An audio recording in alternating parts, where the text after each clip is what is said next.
How to turn off groups, notifications, vibrates on WhatsApp. Hello guys, in today's video I'm gonna show you how to turn off groups, notifications, vibrates on WhatsApp. First thing, go to WhatsApp and then just click these 3 points in top corner and click settings. Here you will find the notifications, click on it and then just go scroll down. Here you will find vibrates, just click on it, click vibrates and click off, and now just go back, it will be saved.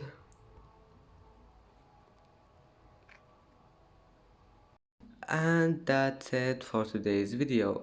If you like this video, don't forget like and subscribe, and thank you for watching this video until the end.